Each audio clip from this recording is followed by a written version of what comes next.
personal shakeup at the Pentagon, and a potential shakeup for Army vehicles. This is The Breakout.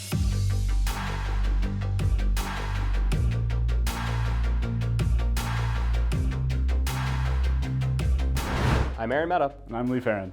Lee, some stuff's happening at the Pentagon. Yeah, you had a couple days off, and while you were out, some things may have developed. Are you all caught up now? I'm mostly caught up, I would say, as much as it seems like you can be caught up at any point right now. So staffing changes around the defense secretary is not something that usually breaks through to the public. Especially the very inner circle kind of Inner circle people. So tell me what happened. Yeah, so there's been a couple of waves here. The first wave was 3 officials, Colin Carroll, who is the Chief of Staff to the Deputy Secretary of Defense, Darren Selnick, who is the Deputy Chief of Staff to the Defense Secretary, and Dan Caldwell, who is a personal advisor to the Defense Secretary. All are removed from the Pentagon as part of a leaks investigation. Late last week, yeah. Late last week. They have since issued a statement together saying there was no leaks investigation. This is falsehoods. There's people who are trying to undermine the president. Notably, going after unnamed Pentagon officials. Right, but notably not defending Pete Hegseth in the statement. So they've pushed back. Then you have Joe Casper, who is Hegseth's chief of staff. He is reportedly taking on a different role in the Pentagon, but it's a little unclear what's going on there. And then you have John Elliott, who is the number 2 communications person at the Pentagon, he says he quit. The Pentagon, in a statement to the AP, said he was fired.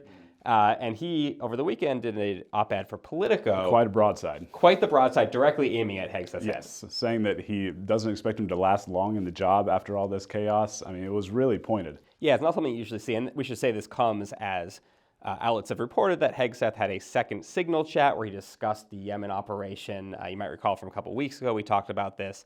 This was apparently with personal folks he knows, his personal lawyer, his wife. Controversy. You know, what a big surprise that a few leakers get fired and suddenly a bunch of hit pieces come out from the same media that peddled the Russia hoax.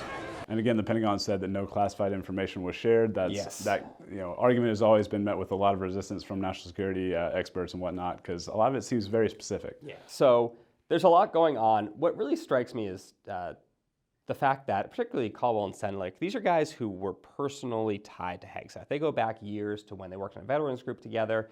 When they came in, it was, these are Hegseth's guys who he trusts, and he's bringing them in.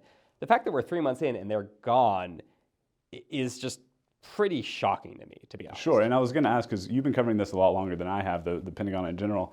How unusual is this? Not only that there's this changeover, but that it's so public. Yeah, it's wild. You do get changeover, certainly, in the department. You have leaders who come in, come out.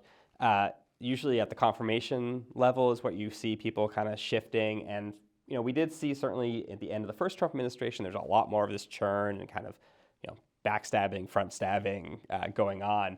But I did not expect it this early. And these are the people who I thought would be the safest given some of their ties to Hegseth. This early to see your chief of staff switching out, your deputy gone, your comms advisor gone. I mean, this is really, really unusual, and it raises the question of who comes in to take those roles. So there's that question, who's going to fill those roles, and the other question is, does Hegseth survive? As, Elliott was kind of pointing out he doesn't think he will. Hegseth has said publicly he's spoken to Trump, and they're on the same page, and all is fine. Seems like he's full speed ahead still. Well, we saw this with his confirmation that Hegseth, what looked like he was really on the rocks and might not be able to survive the confirmation process. And he just doubled down and said, I'm not backing down, and he pushed through. And Trump, we've seen historically, likes it when somebody doesn't back down. Likes a fighter. He likes a fighter. So that seems like that's probably the playbook that's coming in again. We're going to have to see what happens. We'll see. So let's talk about vehicles. We should talk about some vehicles. Let's talk about some vehicles. Yeah. So Ash Roki, our Army reporter, put out a story last week talking about the fact that industry is starting to get a little nervous about things on the ground. Right. So she's been speaking to industry figures for weeks now and senior Army officials for weeks now. And she did an interview with Army Chief of Staff Randy George, General Randy George.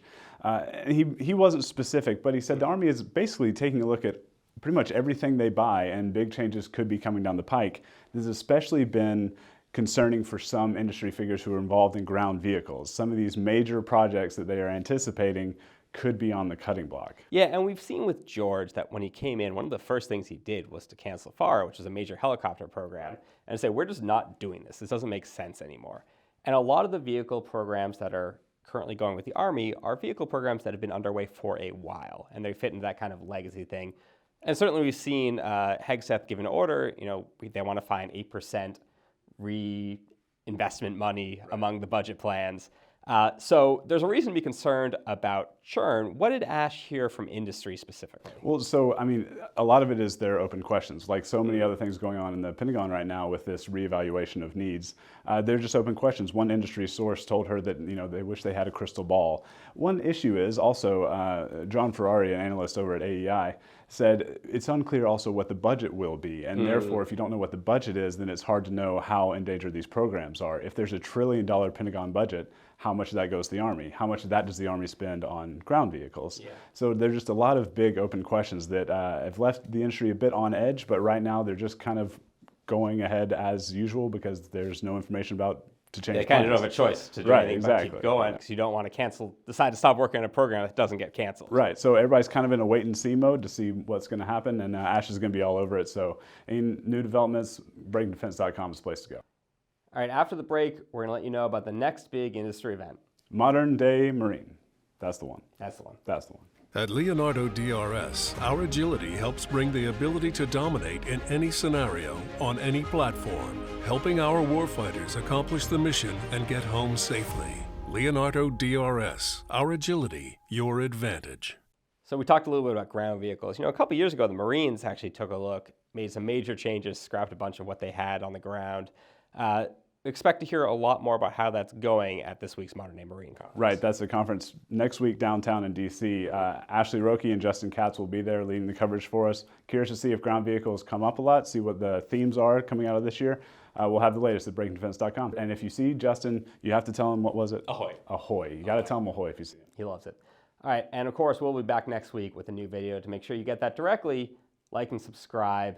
Till then, I'm Aaron Mehta. And I'm Lee Farron.